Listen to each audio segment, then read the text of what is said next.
Wala na akong nagawa kundi yumuko kay Binibining Dalaga, Miss Beauty Queen, habang naghahanda akong hubarin ang kanyang sapatos nang bigla akong tumingala. Uy, Chona, hindi ba mabaho ang paa mo? Nabalitaan ko kasi na ang mga magaganda may sikretong kapintasan. Nainis si Chona sa sinabi ko at sinipa ako. Ang ganda-ganda ng paa niya. Bago tayo magpatuloy, paki-like at subscribe naman po ang Munting Pusa Channel. Maraming salamat po. Kakaiba talaga itong pusang kalye na pinulot ko. Kamukhang-kamukha siya ni Binibining Dalaga sa school. Nagdesisyon ako agad na bigyan siya ng pangalan. Pakiramdam ko, kamukha mo si Binibining Dalaga sa school namin. Pareho kayong suplada at walang modo. Chona ang pangalan niya kaya tatawagin kitang Chonita. Nagalit agad ang maliit na pusang puti. Nakakainis ka. Chonita, mula ngayon, ako ang amo mo, ha? Tumingin sa akin ang pusang pasaway ng may pagtutol. Mabuti naman. Ang bait-bait mo, Chonita. Umulan kasi kaninang umaga at ipinahiram ko kay Chona ang payong ko kaya nabasa ako sa daan pa uwi. Tinitingnan ako ni Chonita sa pamamagitan ng malalaki niyang mata na para bang nagtatanong kung kailan siya kakain. Ang bilis ko namang maghubad ng damit kaya hindi siya nakapag-react. Unang beses nakita ni Chona ang hubad na katawan ng isang lalaki na may flat na tiyan at may 6 na pakpak, 6-pack abs. Namula ang maliit na pusa at nagtago sa ilalim ng kama. Hindi naman daw niya sinasadya. Nang nakita ko ang pusang parang ladrilyo, nagtaka ako. Marunong din palang mahiya ang pusang ito. Hindi naman tayo magkauri, ah. Siguro, dahil lagi siyang suplada kaya kahit tao, kinahihiyan niya. Pagkatapos ng 20 minutos, natapos akong maligo at pumasok sa kusina. Inisip ko ang gusto ng pusa kaya nilagyan ko ng hipon ang sinangag. Nakaupo si Chonita sa harap ko sa mesa at masayang kumakain. Para kay Chona, isa talaga akong mabait na tao. Marunong magluto at mahilig sa hayop. Ang kailangan ko lang ay pagbutihin ang pag-aaral. Isa pa, matangkad ako, 1.80 at gwapo. Sigurado, wala akong girlfriend dahil hindi ako marunong magsalita. Meow, meow, kinamot ni Chonita ang maliit niyang mangkok. Naku! Hindi ako makatingin sa kanya. Kumuha ako agad ng isa pang sandok ng kanin at pinagpatuloy ang pagtingin sa laptop. Bigla akong nagbukas ng scholar mode, sobrang galing kong magmemorya, pero hindi ko pa rin maintindihan ang English at math logic. Balak ko sanang mag-enroll sa online course para mapabuti ako, pero parang walang kursong bagay sa akin. Ang hirap maging magaling na estudyante. Nang marinig iyon ni Chonita, pumalakpak siya at nanlaki ang mga mata. Sumimangot si Chonita at sinabing siya ang pinakamagaling sa buong school. Paano kaya ako makakapasa sa online course? Hindi alam ni Kai kung saan niya nakuha ang lakas ng loob na ito. Meow, meow. Narinig ko iyon at tumingala. Bakante na naman ang mangkok niya. Pusa ka ba o baboy? Galit na tumingin sa akin si Chonita. Pusa ako, pero kailangan kong kumain ng marami. Kagabi, kaunti lang ang kinain niya. Akala niya, busog na siya, pero hindi pa man sumasapit ang hating gabi, nagugutom na siya. Dahil walang kursong bagay sa akin, magiging tamad na lang ako. Busog na rin si Chonita at gumulong sa carpet. Bago pa man ako matuwa, sinabi ko ang mga sumusunod na salita, kaya nagulat siya. Chonita, simula nang dumating ka rito, hindi ka pa naliligo kahit isang beses. Mukhang malinis ka naman, pero baka may mga germs ka. Paliliguan kita, ha? Sa narinig niya, nagtago agad si Chonita sa ilalim ng kama. Babae ako. Babae ako. Dalaga ako. Okay lang na tumira ako sa bahay mo, pero hindi ako magpapaligo sa iyo. Hindi pwede. Hindi talaga pwede. Nagpabalik-balik si Chona, bilang pusa, sa ilalim ng kama.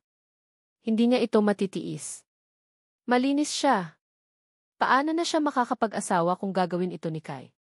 Hindi pwede, kahit pusa pa siya. Ayaw mong maligo.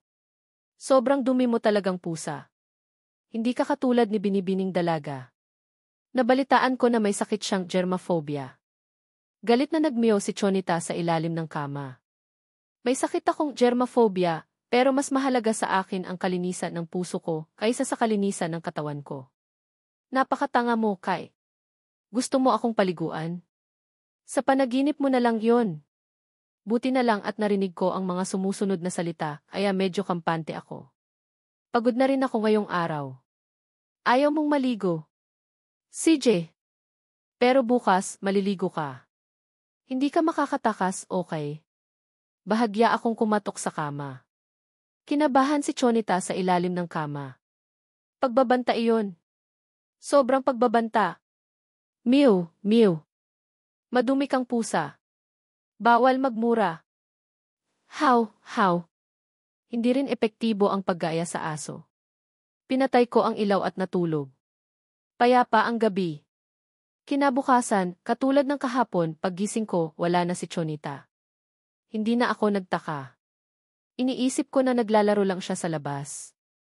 Hindi naman kailangang magtrabaho ang batang pusa para makabili ng pagkain. Pagkatapos kong maghilamos, isinukbit ko ang bag ko at umalis. Pagkababa ko ng bag, nangangarap ako ng magandang kinabukasan. Kay, may dala ka bang hollow block sa school? Umiling ako at kinuha ang mga makikintab kong libro. Ito ang mga libro ko noong high school.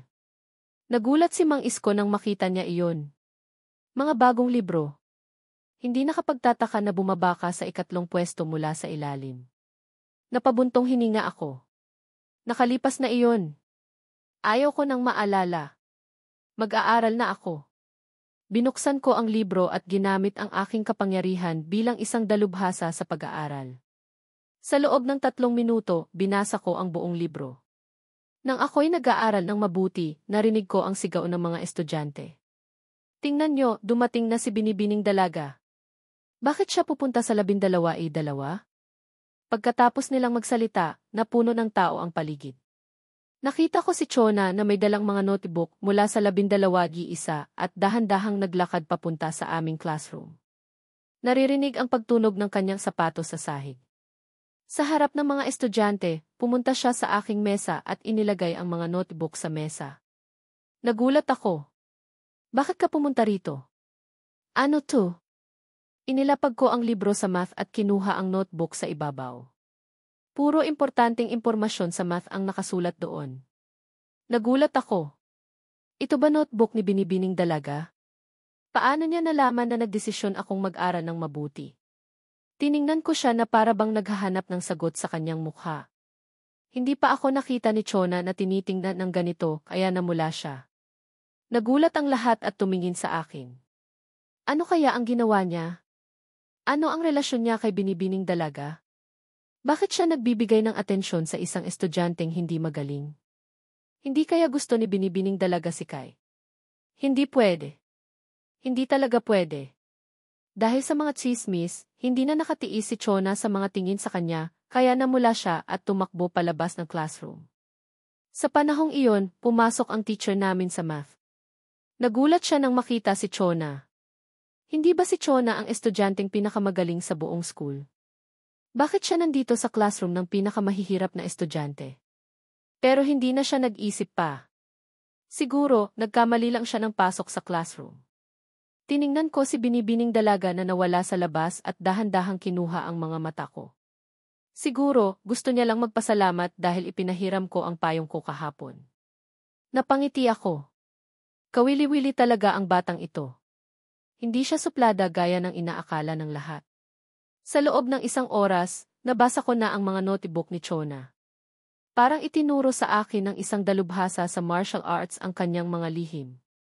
Sa panahong iyon, sobrang tiwala ako sa sarili ko. Mang Isko, ako ang mangunguna sa aming klase sa susunod na pagsusulit. Lumingon si Mang Isko. Talaga? Nakalimutan mo na ba ang kapangyarihan mong mag-memorize? Pati notebook ni Chona. Sa narinig niya ang pangalan ni Chona, hindi niya mapigilang magsismis. Uy, Kai, ano ba kayo ni Binibining Dalaga? Bakit siya nagiging mabait sa iyo? Ano yung mabait? Kusa siyang nakipag-usap sa akin at ipinahiram pa niya ang notebook niya. Seryoso kong sinabi, dahil umulan kahapon, ipinahiram ko sa kanya ang payong at boots ko. Wala nang iba pa. Talaga? Ibig sabihin, may pag-asa pa ako. Hindi ko mapigilang mapangiti. Sa tingin ko, wala na. Sa aming pag-uusap, biglang mailumipad na chalk at tumama kay Mang Isko. Hindi pa ba sapat ang paglalaro nyo? Nagsasalita pa kayo sa klase ko. Tumayo si Mang Isko. Paano ako makakapagtrabaho? Ako ang pangalawa sa ilalim. Paano ko masasagot ang mahirap na problemang ito? Tumayo siya at sinabing hindi mo kayang sagutan yan, Nokay. Sumang-ayon ako. Kahit nabasa ko na ang mga notebook ni Binibining Dalaga, wala pa rin akong balak magpakabayani rito. Gusto kong magbigay ng sorpresa sa susunod na pagsusulit. Ngumiti ang teacher namin.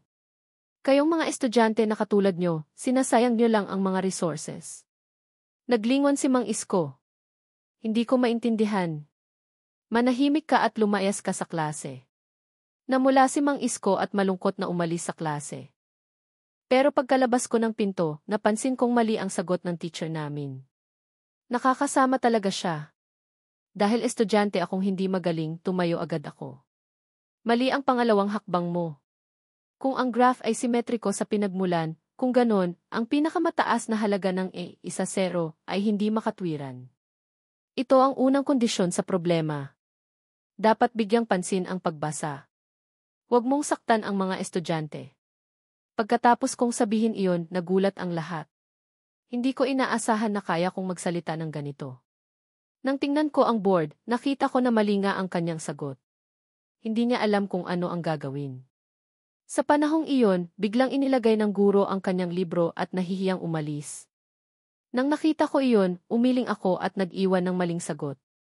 Pagkatapos kong sabihin iyon, naglakad ako papunta sa harapan at inalis ang maling sagot. Pagkatapos, isinulat ko ang tamang sagot at lumabas ng classroom. Tahimik ang classroom ng 3 segundo at pagkatapos ay sumigaw ang lahat. Wow, Kai! Paano ka biglang naging magaling? Hindi ka ba nag-aaral? Hindi kaya si Chona? Sinabi ko na sa inyo. Binigay ni Binibining Dalaga ang notebook niya. Kaya tiyak tinuruan siya. Nagsiselos si Mang Isko sa labas at tahimik na itinataas ang kanyang kamay. Pinapasikat mo ang mga mag-aaral na hindi magaling. Umiti ako at hindi mapigilang sumilip sa classroom. Nakita ko si Chona na nakaupo sa isang silya. Mukhang masaya siya. Hindi na nakapagtataka kung bakit gusto siya ng mga estudyante sa buong school. Sa pagtingin ko lang sa kanyang likod, kinikilig na ako. Siguro, dahil tiningnan ko siya ng matagal, biglang tumigil si Chona at lumingo. Nagtagpo ang mga mata namin at pagkatapos ay umalis agad. Sa panahong iyon, si Chona ay nagpapanggap na nahihiya. Namumula ang kanyang mukha. Hindi na gumagalaw ang kanyang mga paa. Nakayuko lang siya at nakatuon sa kanyang libro. Para bang hindi ako makapaniwala. Ito ba ang tanong? Bakit siya namula nang makita niya ako?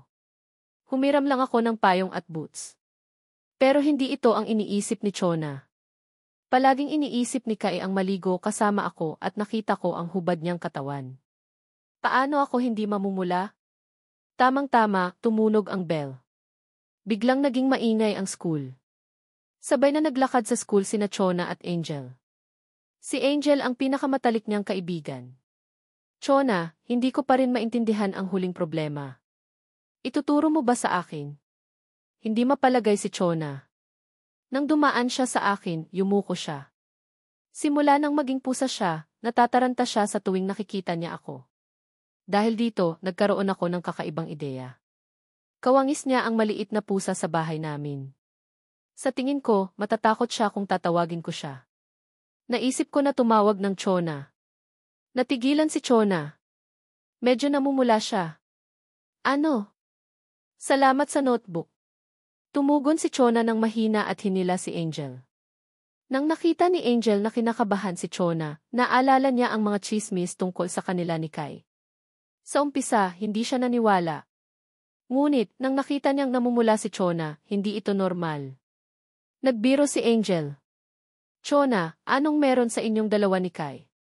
Sa narinig ni Chona ang pangalan ni Chonita, bigla siyang kinabahan. Huwag mo akong tatawagin na Chonita. Nagulat si Angel. Bakit kaya napakahalaga ng pangalan na ito? Tumahimik si Chona at hindi alam kung paano ipapaliwanag. Hindi niya kayang sabihin na sa tuwing naririnig niya ang pangalang iyon, naalala niya na hinahaplos siya ni Kai. Hirap na hirap siya. Hindi maintindihan ni Angel. Hindi na pwede kitang tawaging Chonita. Sa'yo lang ang pangalang iyon? Huminga ng malalim si Chona at palihim na tiningnan si Kai. Ngumiti si Angel. Siguro, para lang talaga kay Kai ang pangalang Chonita. Naalala niya na may relasyon sila at ang bait-bait nila. Huling oras. Katanghalian na. May class. Sabay na nagpe ang mga estudyante sa 12G1 at 12E2. Agad na nakatawag ng pansin ang dalawang classroom. Tingnan nyo, nagsuot ng uniform sa si Binibining Dalaga. Galing siya sa si. May isang taong perpekto ba talaga? Maganda at magaling. Sigurado, walang ibang babae ang makapagpapakilig sa akin maliban sa kanya. Napabuntong hininga si Chona at naglakad papunta sa field. Sanay na siya sa ganitong sitwasyon. Pero ngayon, hindi siya nag-aalala tungkol sa mga taong nakapaligid sa kanya. Nag-aalala siya tungkol kay Kai. Hindi niya maintindihan kung bakit, kahit tao siya, sa tuwing nakikita niya si Kai, gusto siyang maging pusa at yakapin siya. Nagsisisi siya dahil humiling siyang maging pusa noong kaarawan niya. Sana naging aso siya. Kung ganon, habulin at kagatin niya si Kai. Habang iniisip iyon ni Chona, hinanap niya si Kai sa buong field. Sa panahong iyon, yakap-yakap ko ang basketball at nagprapraktis na mag-shoot. Nang tumama sa akin ang araw, kita ko ang pawis ko. Kitang-kita ang mukha ko. Hindi mapigilang mamula ang mukha ko. Hindi pwede. Nakakatuwa naman ang kanyang ebis nagsuot ako ng maikling shorts para mapakita ko ang aking magagandang legs. Dahil dito, lumingon ako. Nakita ko si Angel sa aking likuran. Namumula ang kanyang pisngi. Naguguluhan ako. Chona, bakit ka nandito? Tumugon si Angel nang nakangiti. Naglalaro siya ng basketball. Ang gwapo niya. Nataranta si Chona. Sigurado, wala. Humiling si Angel. Sa narinig ni Chona iyon, sumimangot siya. Gusto niyang sabihin na huminto na siya sa pagsasalita, pero hindi na niya ito nasabi. Sa panahong iyon, nagbalik ako pagkatapos mag-shoot. Pagkatapos, may isang babae ang nagsabing gwapo, gusto mo bang uminom? Lumingon ako at tiningnan si Angel. Nalilito siya. Nagpalitan kami ng numero sa isa't isa sa timog ng field. Nagulat si Angel nang marinig ang mga salita ko. Pagkatapos, tumakbo papunta kay Kaisimang Isko. Ginagamit ang talento na ito. Inilapag ni Angel ang libro. Tagalog version in Filipino culture setting. Pagkatapos ng parada, nakita kong papalayo na ang kanyang likod, at sa ikalawang kanto, hindi niya napansin na natapakan niya ang isang bato at sumigaw sa sakit. Napaupo siya sa lupa. Nahulog si Dalaga. Umalerto ang lahat, at maraming estudyanteng lalaki ang nagtakbuhan papunta sa kanya, ngunit sa kalagitnaan, huminto sila. Naalala nila ang isang bagay, ayaw ni Dalaga na may humahawak sa kanya, lalo na sa mga lalaki. Kung hindi, lalala pa ang sitwasyon. Sa oras na iyon, humiwalay si Angel sa grupo at natatarantang tumakbo papunta kay Chona. Chona, okay ka lang ba? Nasprain ka ba? Kinagat ni Chona ang kanyang labi at sinubukang tumayo.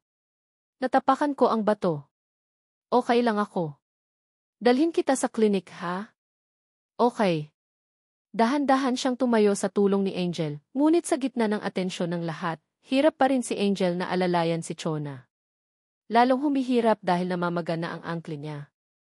Napasimangot ako. Ang bagal nyo. Sa ganitong bilis, hindi kayo makakarating sa klinik bago mag-uwian. Kahit hindi kami close, tinulungan niya ako sa pag-aaral kaya nag-alangan ako.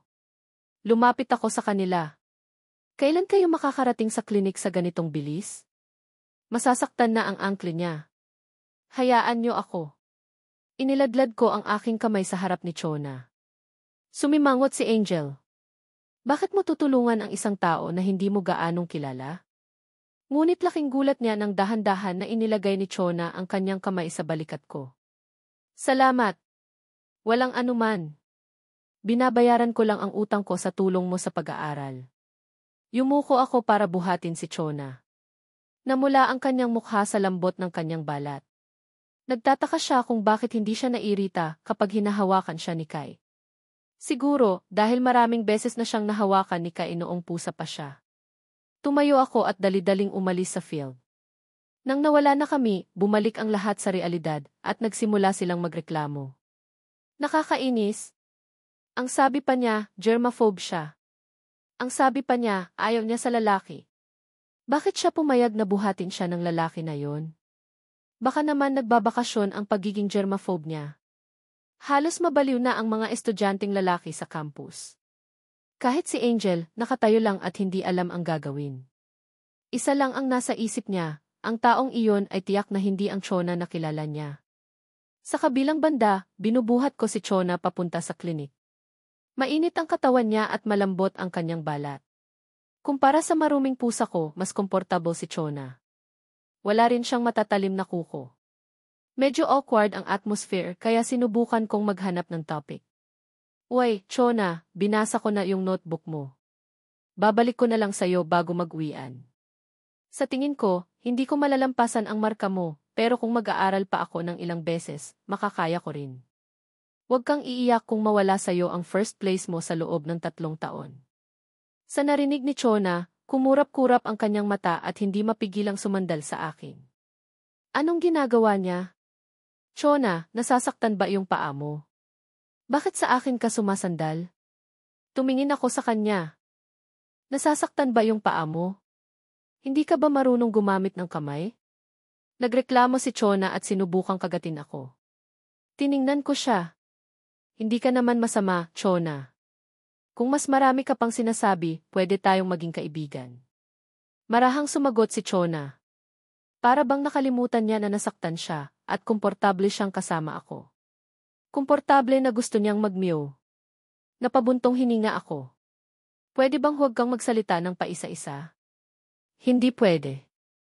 Gusto mo bang sabihin ko 2 salita? Suko na ako.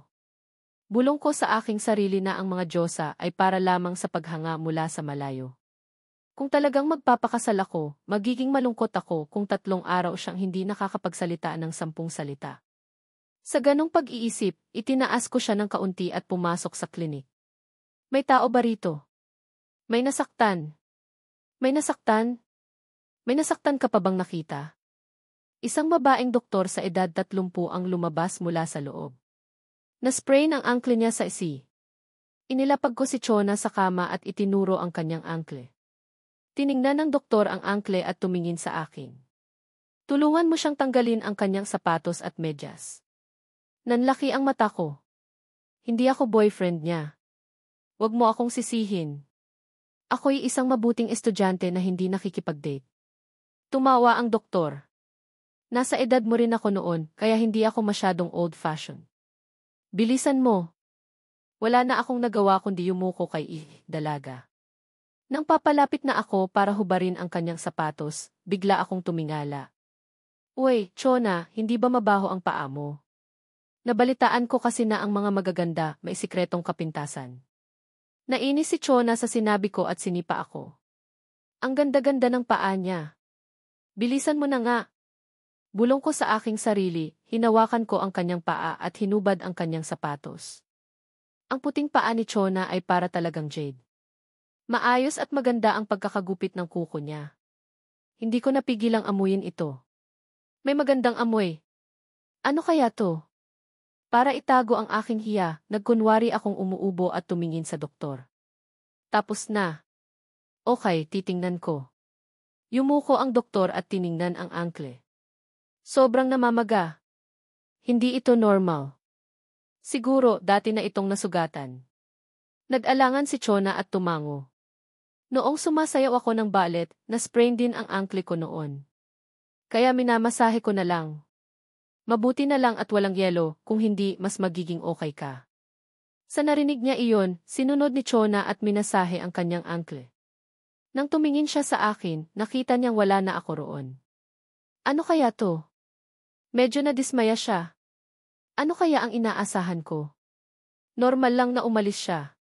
Hindi naman niya ako pag-aari. Ngunit nang yumuko siya, nagulat siya. Nasaan na ang medyas ko? Samantala, sa tindahan ng school, naglalagay ako ng ice candy sa medyas ni Chona. Nang makita ng tindera ang ginagawa ko, hindi niya mapigilang sabihin, medyas ba yan ng babae? Bakit ganito ang ginagawa mo? Sa narinig ko iyon, nanlaki ang mata ko. Ayos. Tama nga siya. Habang ginagawa ko iyon, biglang pumasok ang doktor habang hawak ang gamot at galit na tiningnan ang silid. Bigla siyang sumimangot. Nasaan ang boyfriend mo? Bakit nakahanap ka ng isang taong hindi karapat-dapat sa'yo? Sa narinig ni Chona, muli siyang nadismaya. Ngunit naalala niya ang isang bagay at biglang tumingala. Dok, nakita mo ba ang medyas ko? Naguluhan ng doktor at pagkatapos ay tumingin sa dingding. Sa dingding, may nakasabit na poster tungkol sa kung paano magbigay ng first aid sa mga estudyante. Sa ikatlong bahagi, may isang simple na paraan para gamutin ang sprain sa ankle. Maglagay ng ice candy sa medyas at ilagay sa ankle sa loob ng 40 minuto hanggang 1 oras. Ngunit kakaunti lamang ang napapansin nito. Ito ay nakasabit lamang para sa dekorasyon. Hindi ko inaasahan na sa panahong ito, may isang lalaki na sobrang thoughtful. Gumawa ako ng isa pang salita tungkol sa katotohanan, mukhang hindi ako masyadong may katiyakang kayanin na talagang gusto ko sige. Dalaga, mukhang pinaniwalaan si Chona sa kung anong sinabi. Sinabi na ang nagbago ng isipan ko pagkatapos na sumaya si Chona na pagkatapos na makita ko ang mga mata niya, hindi na ako masyadong may pinanindigan. Minsan ay nadama ko lang na hindi sapat upang kayanin kung ipinaniwalaan kong talaga. Sa pag-iisip ay wala akong katiyakang kayanin siya, at hindi nais ko siyang kayanin. Habang nag-iisip ng sarili ko ay lumayo ako sa paniniwalang magkasama. Habang nagmamahal ay nangangarap ako na may pinangakuan na isang kaganapan na naniniwala na ipaglalaban ko ng kaunti. Iyon ay dahil sa ginawa ni Chona at iyon ba ang gusto ko talaga tungkol sa paglalagay ko ng sarili sa malapit sa kanya para lamang ang sahod. Nang lumayo ako sa paniniwalang magkasama, naglakad ako. Habang ako ay nakasira kay binibining dalaga, dapat ko nang alamin kung ano talaga ang ibig sabihin pagdating sa ginawa ko. Nang sa wakas ay nabigyan na ako ng panukala para dyan, naglakad ako. Nagbabalik ako sa silid sa loob ng nagkasama kami na medyas para kay dalaga, at nagbigay din ako ng ice cream para kay Chona at sa doktor.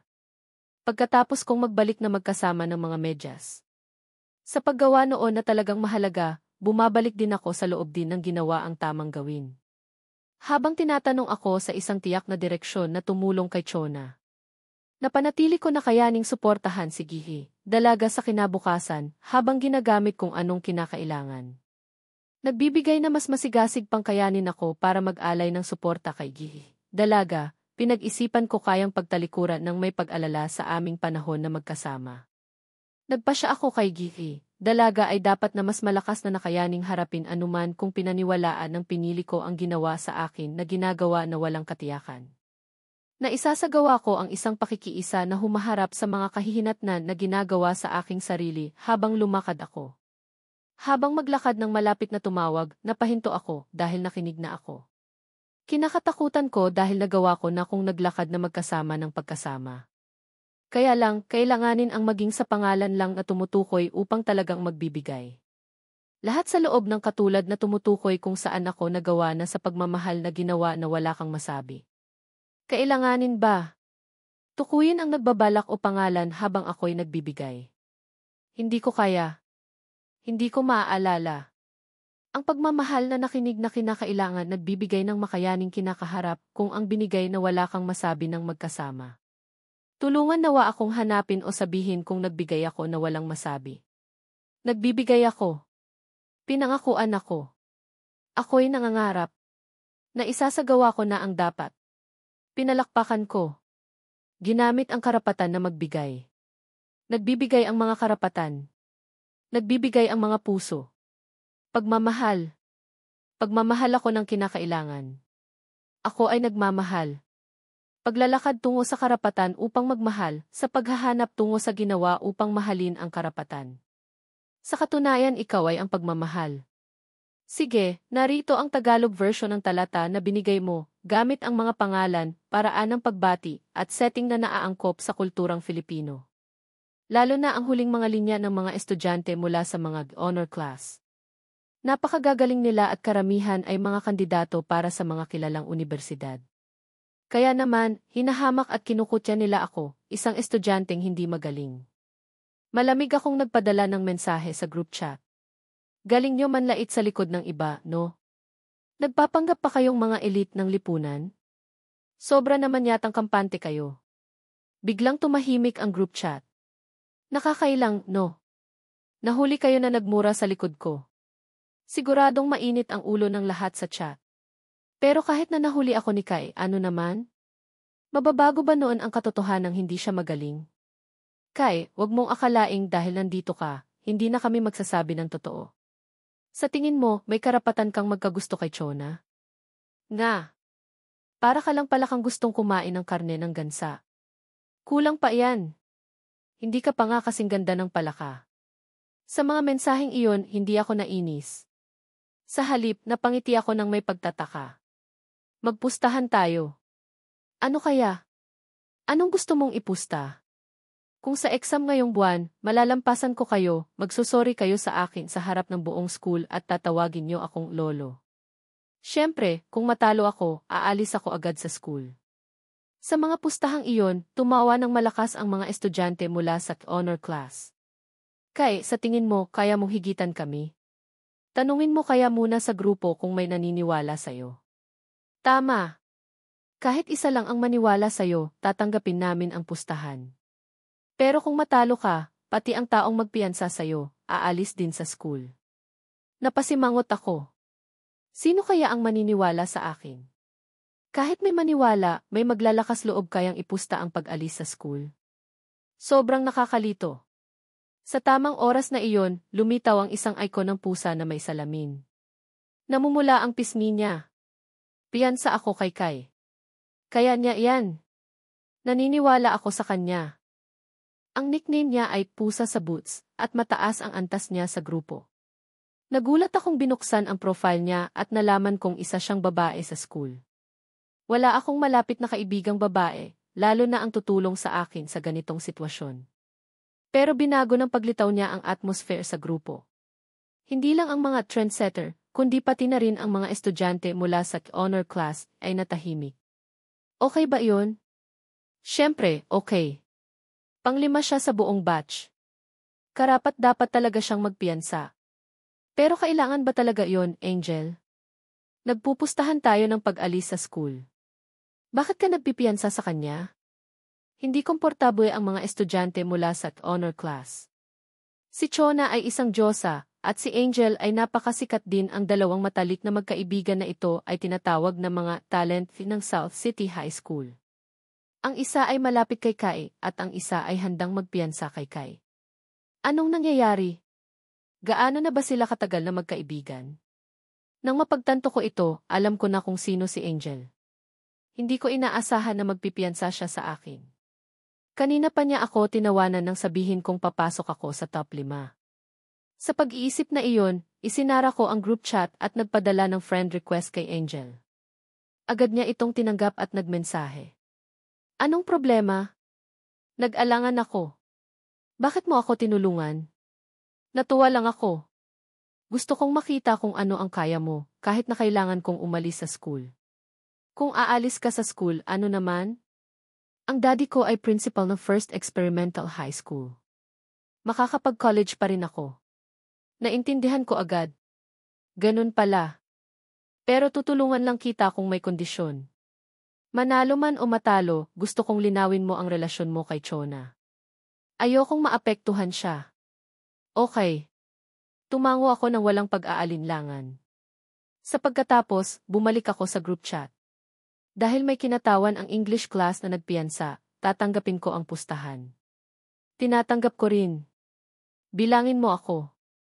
Sa nakita kong mahabang listahan sa grupo, hindi ko mapigilang mapangiti. Galing. Walang nasa top 1-0 ang naglakas loob na hamunin ako gamit ang aking super memory at notebook ni Dalaga. Sobra na malaki ang tsansa kong manalo. Kung hindi pa ako makapasok sa top 1-0 sa ganitong sitwasyon, karapat-dapat na akong umalis sa school. Sa oras na iyon, nakita ko ang kanang tuktok na bahagi ng aking cellphone. 11 oras na ng gabi. Hindi ko inaasahan na makikipagtalo ako sa kanila sa grupo sa loob ng 3 oras. Sa pag-iisip na iyon, naalala ko agad ang galit na mata ni Chonita. Patay na. Mababaliw ang pusa. Dali-dali akong lumabas ng kwarto. Habang taranta kong binubuksan ang banyo, nakita ko si Chona na galit na nakatingin sa akin. 3 oras? Kinulong mo ako sa loob ng 3 oras. Buwisit ka, Kai. Ganyan mo ba ako tratuhin? Buti na lang at hindi ako masyadong nagalaw. Simula pagkabata, kalmado na ang ugali ko. Kung hindi, mababaliw ako sa loob ng 3 oras. Hayop ka. Bastos. Alam mo lang akong apihin. Galit ka. Galit pa rin akong tinitingnan ni Chona. Hindi ko sinasadya.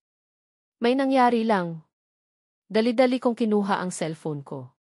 Nagpustahan ako. Tiningnan ni Chona ang impormasyon sa cellphone. Nagulat ako. Sa school namin, nangyayari ang mga bagay na ganito dahil sa'yo. Sige na nga. Hindi ko naman sinasadya na kalimutan kita. Pakakawalan na kita. Lumabas si Chonita sa banyo. Kinabukasan, nang pumasok ako sa school, tumingin ang lahat sa akin. Ang pustahan sa main group ng school kagabi ay kumalat. Halos alam na ng lahat ang nangyari. Isang estudyanteng hindi magaling na palaging nasa ilalim ng klase ay naglakas loob na magpanggap na matatalo ang mga estudyante mula sa honor class. Nakakatawa talaga ang pustahan.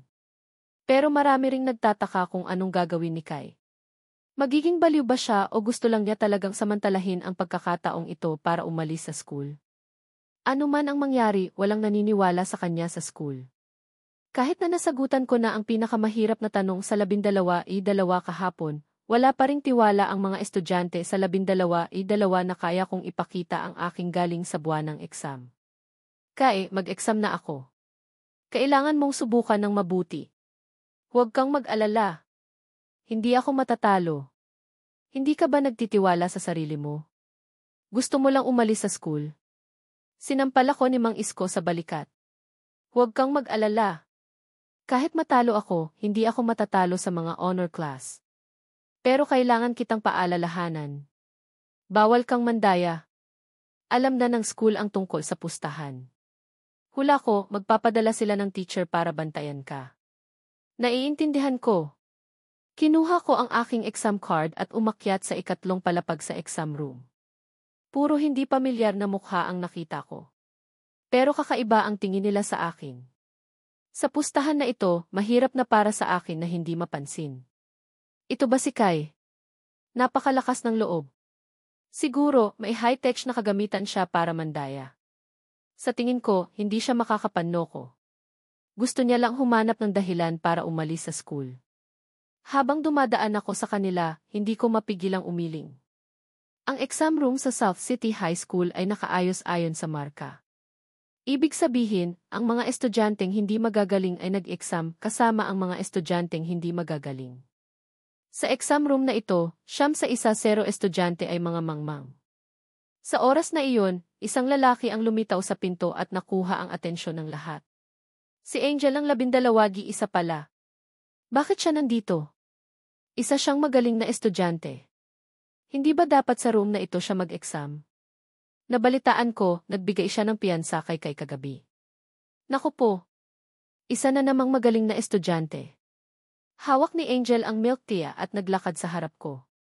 Kusa niyang inilagay ang milk tea sa mesa ko. Nagulat ako. Para sa akin? Bakit para sa akin? Bumulong si Angel. Subukan mo ng mabuti, ha? Kahit sinabi nilang hindi mo kailangang umalis sa school, ayokong mapahiya. Alam ko. Magtataka sila kapag hindi ako umalis. Tumahimik si Angel ng ilang sandali. Huwag kang maging masyadong nasa ilalim. Paalam. Nang makita kong umalis siya, kinuha ko ang milk tea at yugyugin ito. Tila nagbago ang ugali ni Angel sa akin. Bakit kaya? Sobrang naguguluhan ako. Habang ako'y naguguluhan, isa pang anino ang pumasok sa exam room. Pinatahimik niya ang buong klase. Si Isby, dalaga. Bakit siya nandito? Lumitaw si Chona sa harap ng exam room. Sinilip niya ang loob at dahan-dahang pumasok. May hawak din siyang milk tea. Anong ginagawa mo rito? Nagtatakang tiningnan ko si Chona. Sumimangot si Chona. Inilagay niya ang milk tea sa mesa ko at bumalik. Sa kabuuan, wala pang 1 segundo. Kinulong mo ako sa banyo sa loob ng 3 oras. Kung hindi dahil sa pustahan ko, hindi kita dadalawin. Puno ako ng pagtataka. Bakit galit na galit ang dalaga na ito? Anong ginawa ko para inisin siya? Ang milk tea na ito, wala bang lason? Kinuha ko ang 2 milk tea at yugyugin ito. Parehong-pareho ito. May mga sago at milk tea. Walang problema. Sa oras na iyon, nakita ko ang mensahe sa milk tea ni dalaga. Nakasulat doon ang isang pangungusap na may matapang na sulat kamay. Mamatay ka kung hindi ka pumasa. Ano kaya ito? Ginagamit ba ni dalaga ang exam para takutin ako? Buwisit. Kahapon, dinala ko pa siya sa klinik para ipagamot ang kanyang paa. Bago yon, wala pa akong ideya kung naligo siya o hindi. Kaya minasahe ko siya sa loob ng kalahating oras. Pero nangahas pa siyang takutin ako. Pero sa totoo lang, ang ice candy sa medyas ay masarap. Inilagay ko ang 2 milk tea sa harap ko, nag-alangan ng kaunti at binuksan ang milk tea ni Chona. Sa tamang oras na iyon, tumunog ang bell. Pumasok ang proctor na may exam, ilagay nyo ang mga gamit na hindi kailangan para sa exam, babala ko sa inyo, bawal mandaya. Kung mahuli, babagsak kayo. Sa narinig kong babala, tumingala ako sa teacher sa tapat ko at sumimangot. Ang proctor sa pagkakataong ito ay ang guro sa math. Tama nga ang sinabi ni Mang Isko. Alam na ng school ang pustahan at nagpadala ng teacher para bantayan ako. Isang estudyanteng hindi magaling, bakit kailangan pang gawin ito? Huwag mong isiping mandaya. Sa loob ng 2 oras na ito, titingnan lang kita. Kung gumawa ka ng kahit maliit na galaw, hindi ko palalampasin. Habang binibigay ang exam, lumapit sa akin ang teacher at malamig na nagsabi. Salamat sa'yo, teacher. Hindi ako mandadaya. Hawak ang exam, pinag-aralan ko ito. Agad na lumitaw sa aking isip ang mga kaalaman. Ang exam na ito ay math at pinag-aralan ko ang math kagabi. Kaya ang mga lumang uri ng tanong na ito ay hindi problema sa akin. Nagsimula na akong sumulat ng maayos na nagdulot ng gulat sa mga estudyanteng nag-aalangan. Naghihinala ba siya? Paano niya nalaman ang mga sagot sa tingin lang? Sumimangot din ang guro sa math. Naghihinala ba siya? Baka naman naghihinala lang. Kahapon, itinuro niya lang ang mali ko. Isa lang iyong swerte. Kung susubukan niya ng kaunti, mababago niya ang kanyang marka. Kung ginagawa niyo na lang iyon sa ibang mga guro, kailanganin niyo bang sumubukan ang ginagawa ko? Napakabilis ng oras. Kailangan nang ibigay ang lahat ng exam kahit tapos man o hindi. Sa oras na ito, tapos na ako at nakatulog pa nga ako. Satisfied ako sa performance ko. Matapos ibigay ang exam, may 20 minuto kaming break.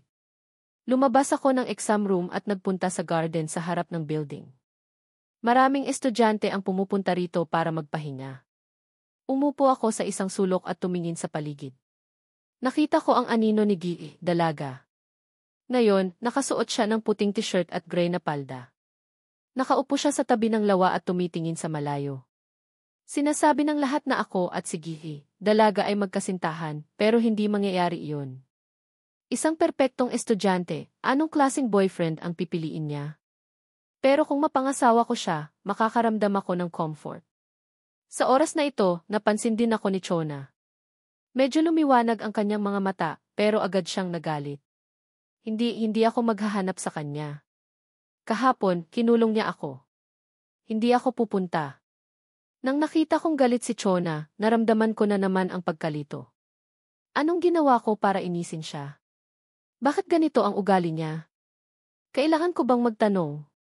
Pero ngayon, puno na ng chismis ang school. Mas maganda kung lumayo na lang ako kay Chona. Hindi masisira ang normal kong buhay dahil dito. Nang nakita kong hindi ako gumagalaw, mas nalungkot si Chona. Kung hindi kita hahanapin, hindi mo rin ako hahanapin. Kahit wala tayong relasyon, binigay ko sa iyo ang milk tea. Hindi ba pwedeng magpasalamat man lang? Alam mo lang tumitig. Kahapon, binuhat mo ako. Hindi pa ba sapat iyon? Galit na kumuha si Chona ng bato. Nang walang nakakakita, binato niya ako. Nagulat ako at umiwas. Dumaan ang bato sa tabi ng aking shorts. Ang galing ng dalaga na ito. patama sa maselang bahagi ng katawan ko. Tama ba talaga ang kanyang imahe bilang Diyosa? Sumimangot si Chona. Pagkatapos, tumalikod siya. Nakita ko rin na nakatikom niya na halos maabot na at mapansin ako. Habang ako ang napagtanto iyan, nilagyan na niya ako doon at gusto ko na siyang makita na matitigan. Tiningnan ko siya na mas madaling pagkaligiran at pinagtaloan ang tungkol pa at nagbago ng tono para doon. Habang ginagawa ko ang nangyari, ako'y nataranta at sa wakas ay ginawa ni Gii. Dalaga na alam niya at hindi ko na kinakayang nakikipag-usap sa iyo, nagsimula siya sa mga mata niya. Na may isang tunay ako. Hinihintay ba niya ang aming gabi? Nandoon ba kung bakit? Nakaramdam. Naisip ko ng paulit-ulit. Gusto ko na kayaning maging maibigan na nagsisimula na nakakaramdam sa bawat buwan. Ngunit sa panahong ito paano ko kayanin? Nag-isip ng mabuti sa kabuuan habang sinusubukan na maintindihan kung may naligaw ba akong napagtanto. Pamilyar ang mga salita na sinasabi ko. Sa mga susunod na oras naglakad ako pasok na nakakabukad sa mga bagay na nandoon na nasa akin. Magbalik sa susunod na araw magbalik sa kung anong ginawa kong maging. Lumabas tungo sa kagaya ng iba na sa kasamaang palad ay nakikita ko siya. Baka. Kinausap ko naglakad ako kung saan. Nagbalik ang kanyang. Habang lumakad ng paunti-unti pasok ang isa sa mga bagay, hinayaan kitang malaman. Nagbalik. Siya. Nakaramdam. Sa lahat na nakita ko hindi na ako nakatulog. Natapos sa panahong nagawa siya na mas malapit na kumuha ng katulong ng gabi. Sige, narito ang isinaling bersyon sa Tagalog, gamit ang mga naaangkop na pangalan at kultura ng Pilipino. Hindi mapigilan ni Angel na kamutin ang kanyang baba. Mukhang malamig din ang dalagang ito sa kanyang matalik na kaibigan, pero mukhang interesado ka sa kanya. Hindi lang basta tanong-tanong ang ginawa mo. Nag-alangan si Angel bago sumakay sa kanyang BFZ na kulay pilak. Basta tanong lang naman. Pero kahit na nagtatanong lang ako, may kinalaman pa rin kay Chona. Hindi talaga ako nagkakamali. Sa pag-iisip na iyon, biglang bumilis ang tibok ng puso ni Angel, at tinanong niya ang kanyang sarili kung anong nangyayari sa kanya. Baliw na ako. Baliw na talaga ako. Si Chona ang matalik kong kaibigan, kaya normal lang na mag-alala ako, pero bakit ko iniisip kung anong iniisip ni Kai? Kasabay nito, sa tapat ng bahay ko, tumingin si Chona sa kanyang mga kamay at paa. Hindi siya makapaniwalang tapos na ang kanyang transformation, pero hindi siya nagiging pusa. Bakit kaya? Ibig sabihin tapos na ang hiling ko.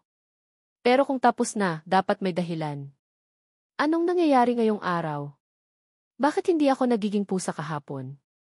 Napakaraming tanong ang tumatakbo sa isipan ni Chona, pero hindi niya alam kung anong gagawin. Sa tamang oras, lumitaw ako sa labas at nakita ko siya. Chona, di ba? Hindi ako nagkakamali, no? Bakit ka nakatayo sa labas ng bahay ko? Nagulat si Chona at mabilis na lumingon. Naku, nandito na si boss. Hindi ako nagiging pusa, pero nakatayo ako sa carpet niya. Lumapit ako sa kanya. Anong ginagawa mo sa labas ng bahay ko? Nagkamali ako ng daan. Yumuko si Chona. Namumula ang kanyang pisngi. Nagtaka akong tiningnan siya. Alam mo naman na bahay ko ito, di ba? Nagkita pa nga tayo noong umuulan. Bakit ka nagkakamali? Sabi ko nga, nagkamali ako ng daan. Galit na tumingin sa akin si Chona. Sige na. Gusto mo bang pumasok? Nagbibiro lang ako. Hindi ko inaasahan na sasang-ayon si Chona nang walang pag-aalinlangan. Talaga? Nasunggaban na ako. Hindi ko maintindihan kung anong sinasabi niya. Alam kong sinabi ni Angel na pagkatapos ng klase, walang nakakausap si dalaga. Kaya binuksan ko ang pinto at pinapasok siya. Pero nasaan kaya ang pusa ngayon? Kakaiba talaga. Karaniwan, nandito na siya sa bahay ngayon. Baka naglalaro na naman sa labas. Bahala na nga. May bisita ako. Mamaya ko na iisipin. Sa loob ng kabinet ng sapatos may tsinelas. Gusto kong sabihin na may bago akong tsinelas sa loob ng kabinet na hindi pa nagagamit. Pwede niya iyong isuot, pero nang lumingon ako, suot na niya ang tsinelas. Ang puting medyas na may lace ay yakap-yakap ang maliit at magandang paa. Sa pagsusuot ng tsinelas, para siyang isang maliit na dalaga sa pamilya ko. Nagulat ako.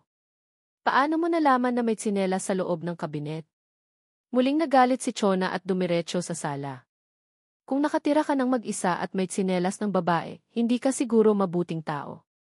Naisip kong hangal ako at tahimik na sumunod sa kanya papunta sa sala. Totoo nga, hindi siya nagdadalawang isip. Hindi ko alam kung sino talaga ang amo dito. Kumuha ako ng tubig at inalok sa kanya. Tubig? Pero nang akmang ibibigay ko na, kusa nang kinuha ni Chona ang coaster mula sa drawer sa ilalim ng mesa. Nakakagulat talaga. Paano niya nalaman ang lahat? Nakapunta ka na ba sa bahay ko? Nalilitong tiningnan ko siya. Parang may amnesia ako. Hawak ni Chona ang kanyang tubig, umiling siya. Hindi. Hula ko lang. Sa dami ng kinulong mo ako sa banyo, hindi ba ako pupunta? Nakakatakot ka. Isa ka bang stalker na tinitingnan ako sa bintana gamit ang teleskop? Bago pa ako matapos magsalita, sumimangot na si Chona at sinampal ako. Hindi ko alam kung anong ibig sabihin ng stalker, pero sigurado akong hindi ito magandang salita. Buwisit ka, Kai. Hayop ka. Hinimas ko ang aking balikat. Hindi naman. Bakit ka nananakit? Tumingin si Chona sa akin at tumalikod. Lumipas ang oras. Tahimik kaming nakaupo sa sala. Medyo awkward ang atmosphere. Walang babae na nakapunta rito. Sino kaya ang mag-aakalang makakasama ko sa bahay ang mapagmataas na dalaga ng South City High School? Ang dalagang pinapangarap ng maraming lalaki, ngayon ay nakasuot ng tsinelas, tahimik na maihawak na baso ng tubig at unti-unting umiinom. Alam niya kung saan ang tsinelas, kung saan ang coaster, at alam pa kung paano gamitin ang remote ng T. Kung hindi ako sigurado na hindi ako nababaliw, iisipin ko talagang nakatira na si dalaga kasama ko. Pero paano kaya? Hindi ko maintindihan. Maaari ko lang isipin na ito ay isang himala. Sa oras na iyon, biglang lumingon si Chona. Nagniningning ang kanyang mga mata. Nagugutom na ako. Pagkatapos, namula siya. Pero hindi siya nahihiya. Halata na nagugutom siya. Para bang nagkamali ako ng naririnig. Anong sinabi mo? Nagugutom ka. Ibig sabihin, kailangan kitang ipagluto. Namula ang mukha ni Chona at tumango. Nang marinig ko iyon, nagulat ako. Ang dalagang ito ay bisita ko. Dapat ako ang nag-aabot sa kanya ng pagkain. Napakakapal ng kanyang mukha. Kung hindi ka perpektong dumating, hindi ka maaaring manalo ng kahit sino sa katanyagan. Tahimik akong tiningnan ni Chona. Seryoso ang kanyang magagandang mata. Tama. Nagugutom ako. Kailangan kong kumain. Ikaw ang host, kaya dapat may ibigay ang host sa kanyang bisita. Natatakot talaga ako. Kung hindi ka ganoong kagaling, papaalisin na kita. Wala akong nagawa kundi tumayo at pumasok sa kusina para magluto ng sinangag. Hawak ni Chona ang plato at nag-enjoy sa panonood ng gihi habang kumakain. Sa paglipas ng panahon, hindi komportable ang kanyang pagkakaupo, kaya tinanggal niya ang kanyang tsinelas. Inilagay niya ang kanyang mga paa sa sofa. Siya ay parang isang tamad na babae sa bahay. Kahit gaano pa kaganda ang dalagang ito, karapat-dapat talaga siyang maging isang dalaga. Masakit pa ba ang paa mo? Hindi ko mapigilang tingnan si Chona at biglang magtanong. Umiling si Chona at inilagay ang kanyang bakanting plato sa mesa. Busog na ako. Sapat na ang pahinga ko. Nagsimulang antukin si Githi, dalaga na nakaupo sa sofa. Ikiniling niya ang kanyang ulo at marahang sumandal sa aking balikat. Kahit hindi siya nagiging pusa, bahagya pa ring nagbago ang kanyang ugali. Alam ni Chona na hindi dapat siya gumawa ng ganoon, pero sa pagkakataong ito, hindi niya mapigilang mapalapit kay Kai. Noong panahong kasama ko siya, napakasaya niya. Inaalagaan niya siya. Hindi na kailangan pang mag-aral ang piano o ballet. Kailangan lang niyang mag-meow. Ito talaga ang kanyang paraiso. Hindi niya alam kung bakit hindi siya nagiging pusa ngayon. Hindi niya alam kung ang sitwasyon na ito ay pansamantala o permanente. Marahil hindi na siya magiging si Chonita. Kaya, ngayong araw, gusto niyang mag-enjoy ng kaunti. Tahimik na nag-enjoy sa mga huling sandaling ito. Sa pag-iisip na iyon, hindi mapigilan ni Chona ang paglanghap ng bango niya. Sa oras na iyon, nanigas ako sa sofa. Anong nangyayari? Nababaliw na ba ako o sige, dalaga ang nababaliw? Makalipas ang ilang sandali, nagbago ng posisyon si Chona at sumandal pa sa aking balikat na lalo lamang nakapagpabaliw sa akin. Chona, may hindi ba tayo nagkakaintindihan? Nagulat si Chona at tumingala. Inosente ang kanyang mga mata. Bakit? Parang hindi ka naman masyadong estranghero sa akin. Para bang sobrang close natin. 3 araw pa lang tayong magkakilala. Hindi dahil nagpahiram ka ng payong. Hindi ko alam. Tinanong ko kung may nagkakamali sa iyo. Sa isip ko, ang paliwanag na ito ay makatwiran. Isang lalaki at babae na estranghero ay hindi maaaring maging ganoong ka-close. Baka naman nagkakamali ka lang. Sumimangot si Chona at sinampal ako. Nagkakamali?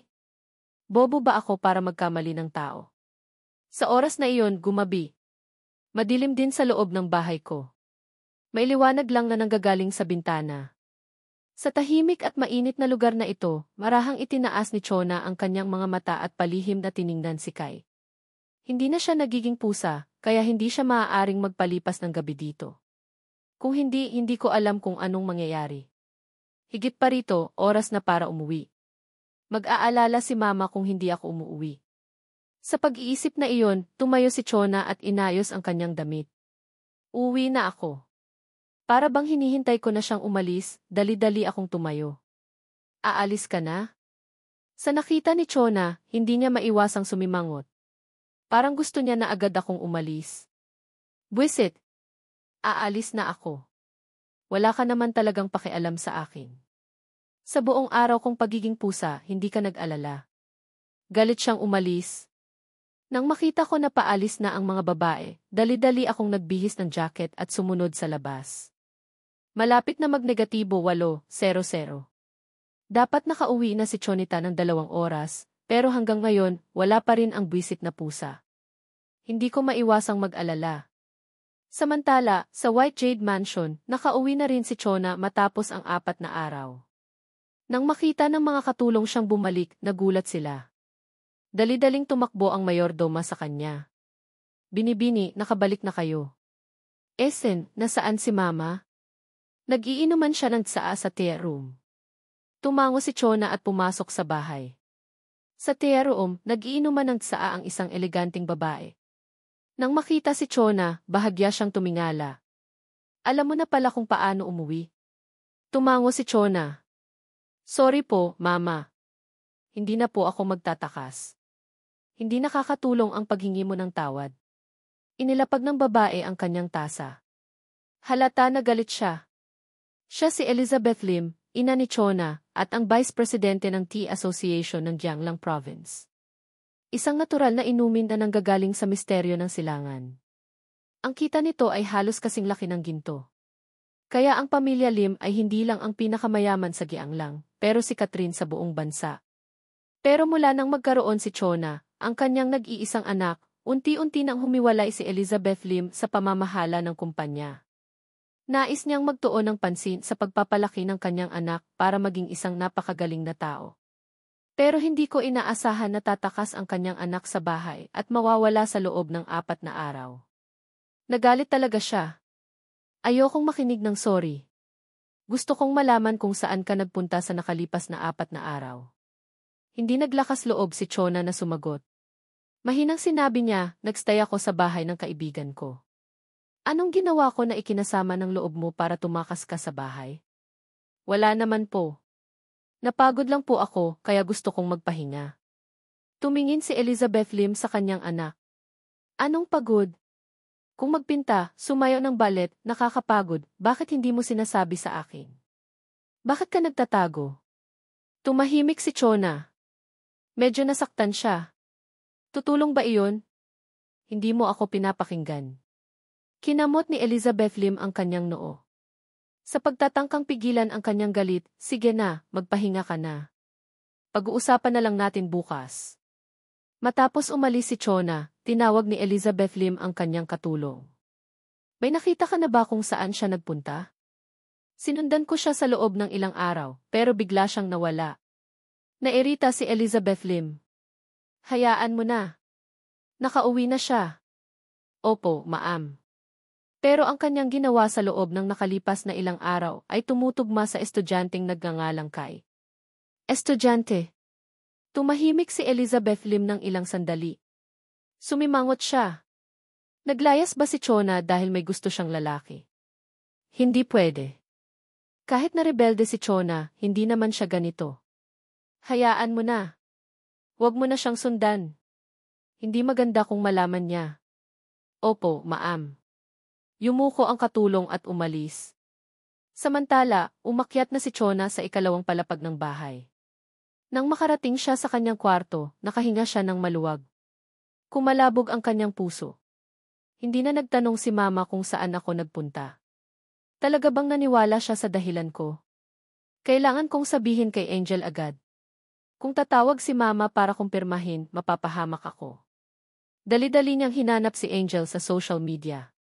Angel, kailangan ko ang tulong mo. Kung tatawag ang mama ko, sabihin mo nagstay ako sa bahay niyo sa loob ng ilang araw. Nagulat agad si Angel. Hindi siya tanga. Alam niya ang ibig sabihin ni Chona. Tumakas ka sa bahay sa loob ng 4 na araw. Ang delikado naman doon sa labas. Babae ka pa man din saan ka nagpunta? Kinagat ni Chona ang kanyang labi. Ligtas naman ako. Alalahanin mo na. Sige na. Pero alam mo ba ang tungkol kay Kai? Anong tungkol kay Kai? Hindi mo ba nakita ang main group ng school? Pinapasok ko siya dati. Anong nangyari? Hindi naintindihan ni Chona. Binuksan niya ang chat. Sa pagpasok niya, nakita niya agad ang litrato ng pusang may puting balahibo at matapang na ulo. Kumikislap ang kanyang mga mata. Nagulat si Chona. Litrato ko ito, ah. Anong nangyayari? Nabasa niya ang mensahe sa ilalim ng litrato. Nawala ang pusa ko. Litrato ito niya. Pakiusap sa mga malapit sa school. Importante talaga ang pusang ito sa akin. Kaibigan ko siya. Hindi ko siya kayang mawala. Pakiusap tulungan niyo ako. Nang matapos basahin ni Chona ang mga salita, kumuyom ang kanyang kamao. Nang marating ko ang karagdagang bahagi ay nadama ko na ang pinakamahalagang bahagi ay may ginagawa ba siyang kung anong dahilan ay nakikiramdam ko ito. Nang mga naaalala ay naabot na kayang nagagawa tungo sa karamihan. Nang mga magandang natutunan mo ang nangangailangan sa iyong kagalingan. Mahalagang magbalik sa paggawa sa kanya. Pagbibigay ng mga dahilan sa lahat ng sinasadya. Tinatanggap ko na siya ay magagawa at maligtas. Habang binigay ko siya, tinukoy mo siya sa katotohanan magkasama. Tinukoy mo siyang mag-isa sa paglalakad doon. Saan ka pupunta? Itinanong ang panghihimasok kay Angel.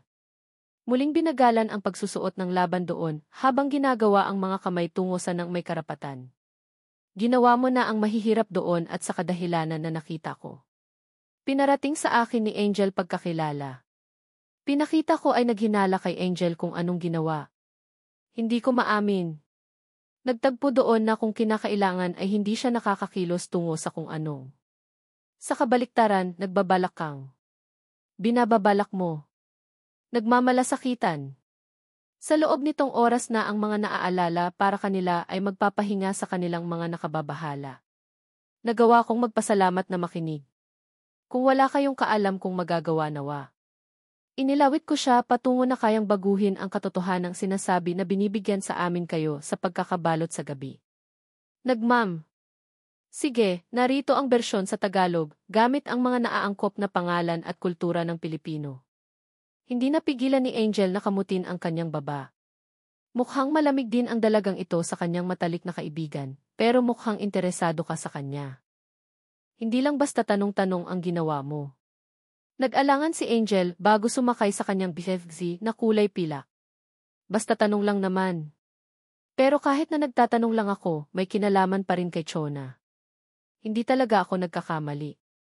Sa pag-iisip na iyon, biglang bumilis ang tibok ng puso ni Angel, at tinanong niya ang kanyang sarili kung anong nangyayari sa kanya. Baliw na ako. Baliw na talaga ako. Si Chona ang matalik kong kaibigan, kaya normal lang na mag-alala ako, pero bakit ko iniisip kung anong iniisip ni Kai? Kasabay nito, sa tapat ng bahay ko, tumingin si Chona sa kanyang mga kamay at paa. Hindi siya makapaniwalang tapos na ang kanyang transformation, pero hindi siya nagiging pusa. Bakit kaya? Ibig sabihin tapos na ang hiling ko. Pero kung tapos na, dapat may dahilan. Anong nangyayari ngayong araw? Bakit hindi ako nagiging pusa kahapon? Napakaraming tanong ang tumatakbo sa isipan ni Chona, pero hindi niya alam kung anong gagawin. Sa tamang oras, lumitaw ako sa labas at nakita ko siya. Chona, di ba? Hindi ako nagkakamali, no? Bakit ka nakatayo sa labas ng bahay ko? Nagulat si Chona at mabilis na lumingon. Naku, nandito na si boss. Hindi ako nagiging pusa, pero nakatayo ako sa carpet niya. Lumapit ako sa kanya. Anong ginagawa mo sa labas ng bahay ko? Nagkamali ako ng daan.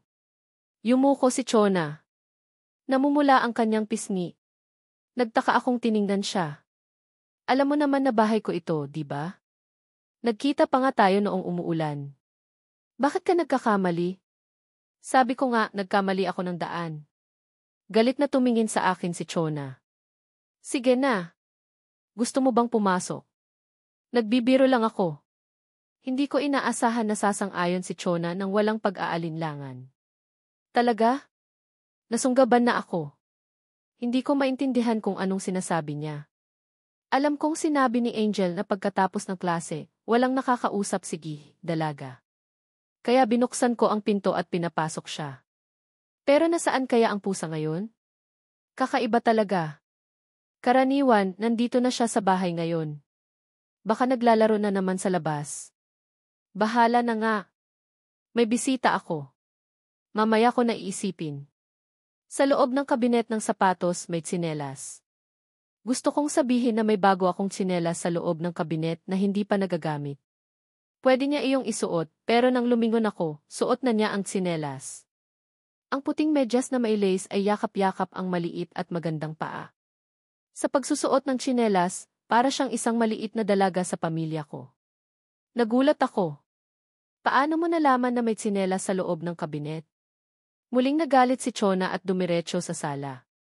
Kung nakatira ka ng mag-isa at may tsinelas ng babae, hindi ka siguro mabuting tao. Naisip kong hangal ako at tahimik na sumunod sa kanya papunta sa sala. Totoo nga, hindi siya nagdadalawang isip. Hindi ko alam kung sino talaga ang amo dito. Kumuha ako ng tubig at inalok sa kanya. Tubig?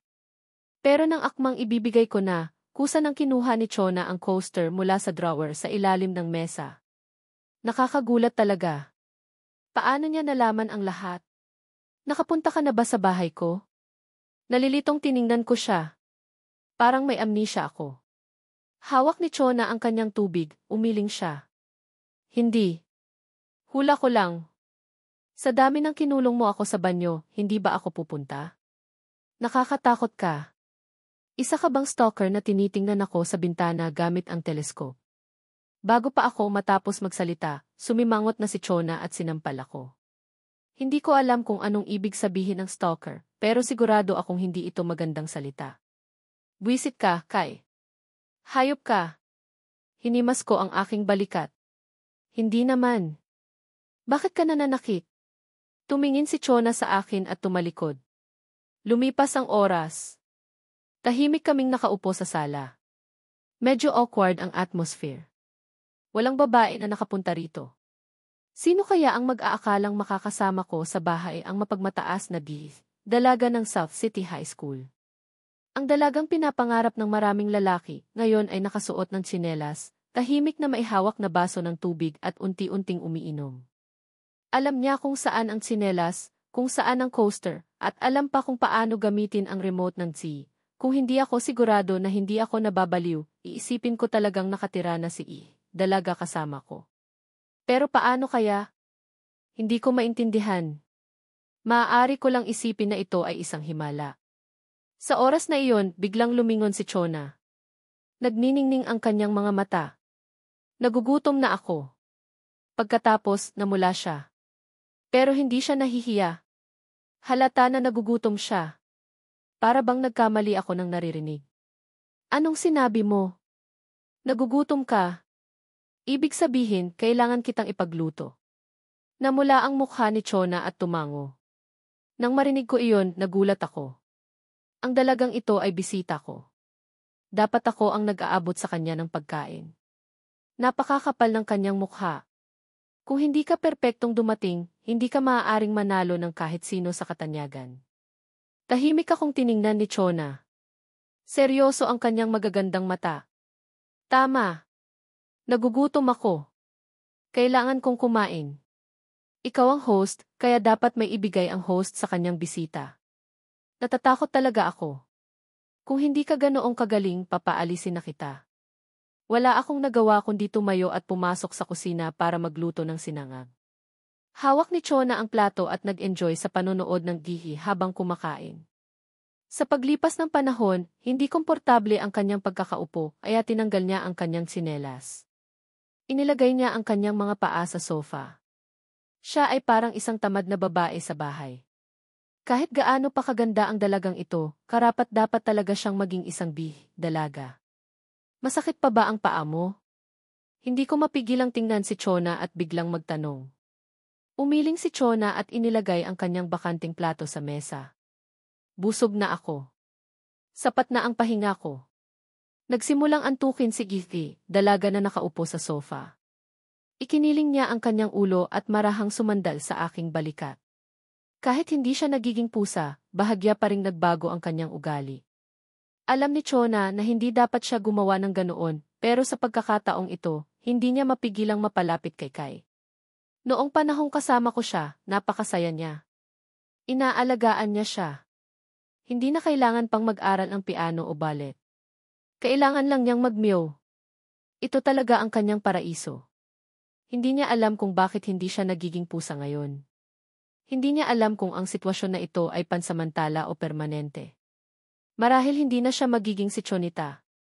Kaya, ngayong araw, gusto niyang mag-enjoy ng kaunti. Tahimik na nag-enjoy sa mga huling sandaling ito. Sa pag-iisip na iyon, hindi mapigilan ni Chona ang paglanghap ng bango niya. Sa oras na iyon, nanigas ako sa sofa. Anong nangyayari? Nababaliw na ba ako o sige, dalaga ang nababaliw? Makalipas ang ilang sandali, nagbago ng posisyon si Chona at sumandal pa sa aking balikat, na lalo lamang nakapagpabaliw sa akin. Chona, may hindi ba tayo nagkakaintindihan? Nagulat si Chona at tumingala. Inosente ang kanyang mga mata. Bakit? Parang hindi ka naman masyadong estranghero sa akin. Para bang sobrang close natin. 3 araw pa lang tayong magkakilala. Hindi dahil nagpahiram ka ng payong. Hindi ko alam. Tinanong ko kung may nagkakamali sa iyo. Sa isip ko, ang paliwanag na ito ay makatwiran. Isang lalaki at babae na estranghero ay hindi maaaring maging ganoong ka-close. Baka naman nagkakamali ka lang. Sumimangot si Chona at sinampal ako. Nagkakamali? Bobo ba ako para magkamali ng tao? Sa oras na iyon, gumabi. Madilim din sa loob ng bahay ko. May liwanag lang na nanggagaling sa bintana. Sa tahimik at mainit na lugar na ito, marahang itinaas ni Chona ang kanyang mga mata at palihim na tiningnan si Kai. Hindi na siya nagiging pusa, kaya hindi siya maaaring magpalipas ng gabi dito. Kung hindi, hindi ko alam kung anong mangyayari. Higit pa rito, oras na para umuwi. Mag-aalala si Mama kung hindi ako umuwi.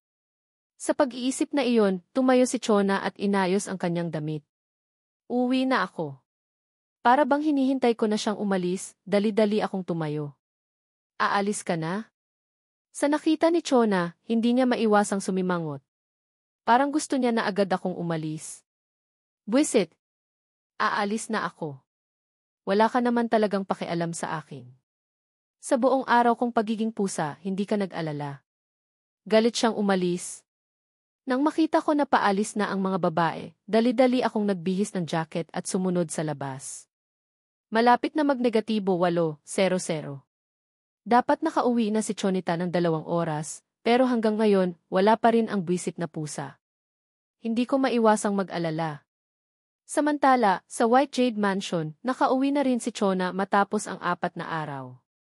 Nang makita ng mga katulong siyang bumalik, nagulat sila. Dali-daling tumakbo ang mayordoma sa kanya. Binibini, nakabalik na kayo.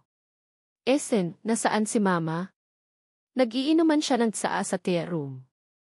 Tumango si Chona at pumasok sa bahay. Sa tea room, nag-iinuman ng tsaa ang isang eleganteng babae. Nang makita si Chona, bahagya siyang tumingala. Alam mo na pala kung paano umuwi. Tumango si Chona. Sorry po, Mama. Hindi na po ako magtatakas. Hindi nakakatulong ang paghingi mo ng tawad. Inilapag ng babae ang kanyang tasa. Halata na galit siya. Siya si Elizabeth Lim, ina ni Chona, at ang Vice Presidente ng Tea Association ng Jianglang Province. Isang natural na inumin na nanggagaling sa misteryo ng silangan. Ang kita nito ay halos kasing laki ng ginto. Kaya ang pamilya Lim ay hindi lang ang pinakamayaman sa Jianglang, pero si Catherine sa buong bansa. Pero mula nang magkaroon si Chona, ang kanyang nag-iisang anak, unti-unti nang humiwalay si Elizabeth Lim sa pamamahala ng kumpanya. Nais niyang magtuon ng pansin sa pagpapalaki ng kanyang anak para maging isang napakagaling na tao. Pero hindi ko inaasahan na tatakas ang kanyang anak sa bahay at mawawala sa loob ng 4 na araw. Nagalit talaga siya. Ayokong makinig ng sorry. Gusto kong malaman kung saan ka nagpunta sa nakalipas na 4 na araw. Hindi naglakas loob si Chona na sumagot. Mahinang sinabi niya, nagstay ako sa bahay ng kaibigan ko. Anong ginawa ko na ikinasama ng loob mo para tumakas ka sa bahay? Wala naman po. Napagod lang po ako, kaya gusto kong magpahinga. Tumingin si Elizabeth Lim sa kanyang anak. Anong pagod? Kung magpinta, sumayaw ng ballet, nakakapagod, bakit hindi mo sinasabi sa akin? Bakit ka nagtatago? Tumahimik si Chona. Medyo nasaktan siya. Tutulong ba iyon? Hindi mo ako pinapakinggan. Kinamot ni Elizabeth Lim ang kanyang noo. Sa pagtatangkang pigilan ang kanyang galit, sige na, magpahinga ka na. Pag-uusapan na lang natin bukas. Matapos umalis si Chona, tinawag ni Elizabeth Lim ang kanyang katulong. May nakita ka na ba kung saan siya nagpunta? Sinundan ko siya sa loob ng ilang araw, pero bigla siyang nawala. Nairita si Elizabeth Lim. Hayaan mo na. Nakauwi na siya. Opo, ma'am. Pero ang kanyang ginawa sa loob ng nakalipas na ilang araw ay tumutugma sa estudyanteng nagngangalang Kai. Estudyante. Tumahimik si Elizabeth Lim ng ilang sandali. Sumimangot siya. Naglayas ba si Chona dahil may gusto siyang lalaki? Hindi pwede. Kahit na rebelde si Chona, hindi naman siya ganito. Hayaan mo na. Huwag mo na siyang sundan. Hindi maganda kung malaman niya. Opo, ma'am. Yumuko ang katulong at umalis. Samantala, umakyat na si Chona sa ikalawang palapag ng bahay. Nang makarating siya sa kanyang kwarto, nakahinga siya ng maluwag. Kumalabog ang kanyang puso. Hindi na nagtanong si Mama kung saan ako nagpunta. Talaga bang naniwala siya sa dahilan ko? Kailangan kong sabihin kay Angel agad. Kung tatawag si Mama para kumpirmahin, mapapahamak ako.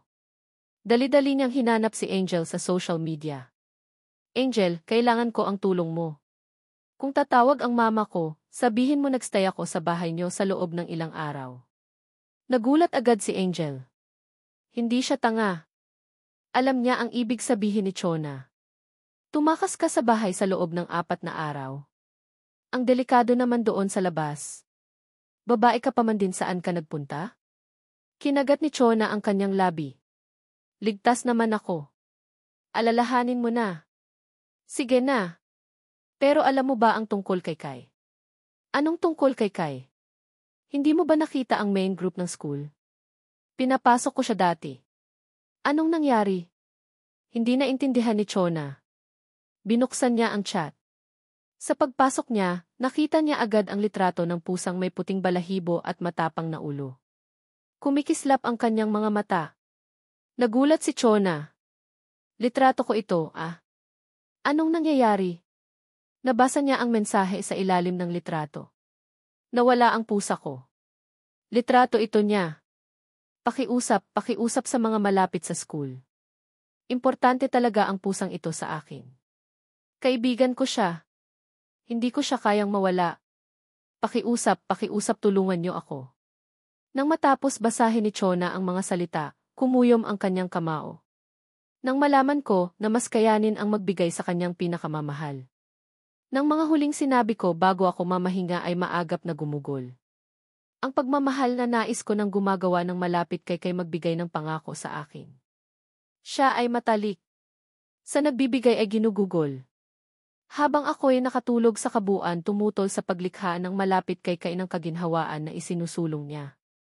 Mahihirap na makita at ang mga tumulong malapit sa kanya tumatakbo pagkatapos na siya ay binibigyan na ako. Na ginawa niya sa kayakin na nagkakabisa. Ngayon sa umaga lumalabas at maglakad na galing-galing gumagawa sa mga matalik sa kalapitan ay binigay ang ginawa niya sa bawat buwan. Kung napakadaling malapit nawa sa kanyang ginawa na hindi na siya. Nagsisinungaling. Naglayas ako ng katotohan kung ano ang kinakailangan. Sa ngayon ay gagawin ako sa ginagawa kong ano. Malapit sa akin. Nagtatrabaho na ang aming pagmamahalan. Nang matalinghagang nakaraan sa kalapitan kay gawa ng mga kalipunan, gumala doon. Habang lumilitaw dito nagawa kong gumala kung ano, nagbigay na nagmamalasakit na nakikita na magpasya na magalak. Nakalimutan siya naglilingkod. Napagtagumpayan nawa tayong lahat. Saan? Nagpakilala si Gizli, dalaga at may kakayahan. Hindi mo sinasabi. Hindi nagkasama. Nagpakilala. Na para bang kayanin na ang lahat niya sa kung ano. Hahanda kayong lahat na sinasabi sa mga nalilapit na para. Ay hindi nagmamahal sa kanya. Iniaalay siya. Ang kanyang pinakamagaling. Magkasama. Tahanan. Nagpapadala ako sa kanya. Sa katotohanan nakita kayong. Isinusulong kayong lahat na nagagawa.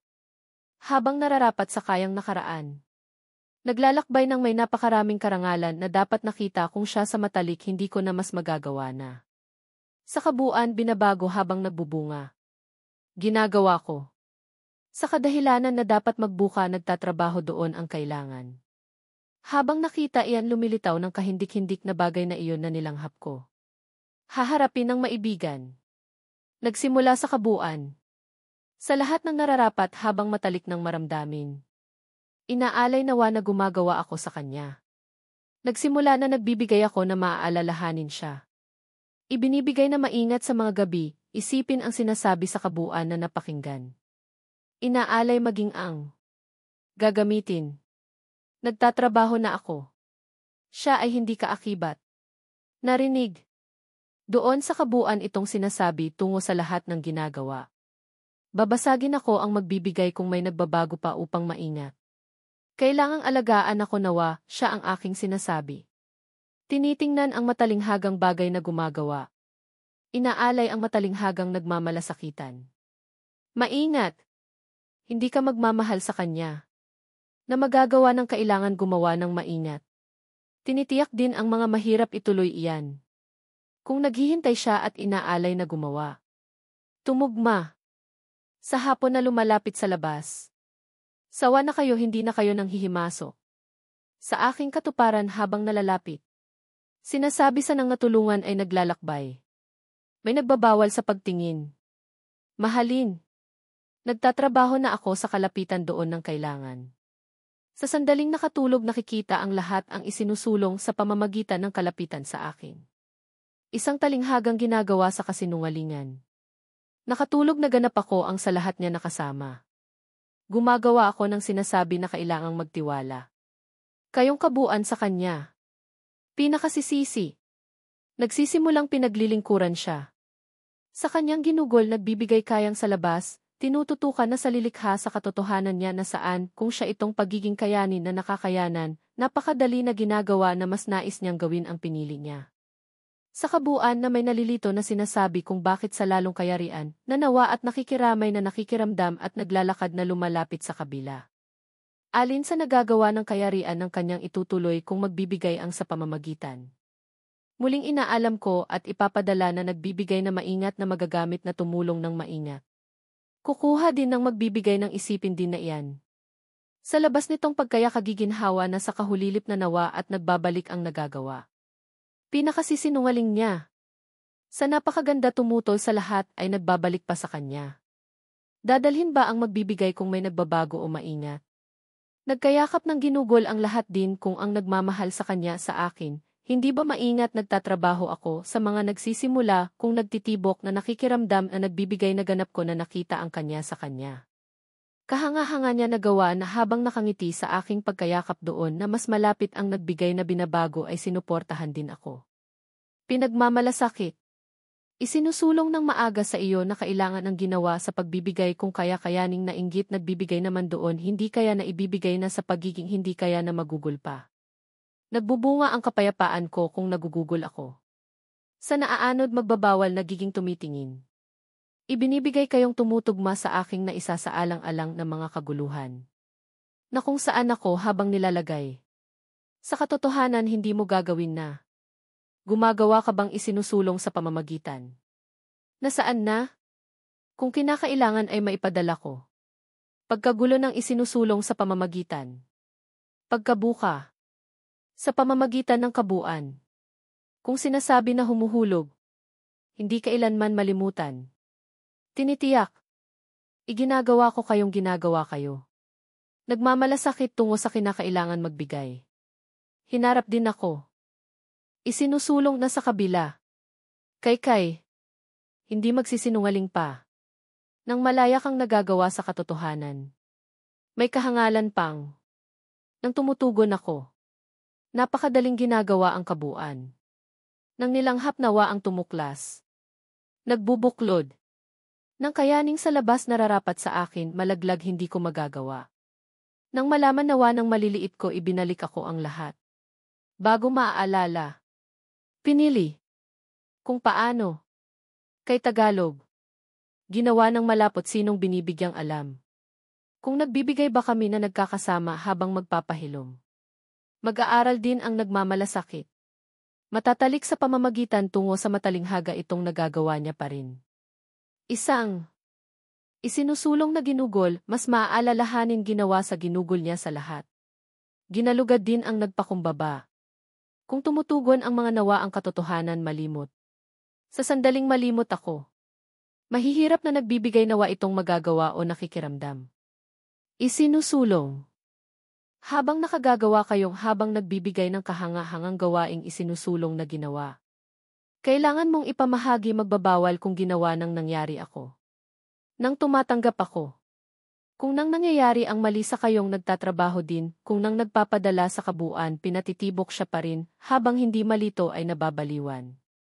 Muling isinusulong nagbabawal ng nais naming sa. Pagkatapos magbigay habang sa mga ngit-ngit nawa tumatanggap sa aking nang may katotohanan, tungo sa nang nasaan ang nilalapitan ng. Nang isusulong. Habang nakabubuod na tumitiyak na hindi nagpapadala sa iyo. Kung paano ka.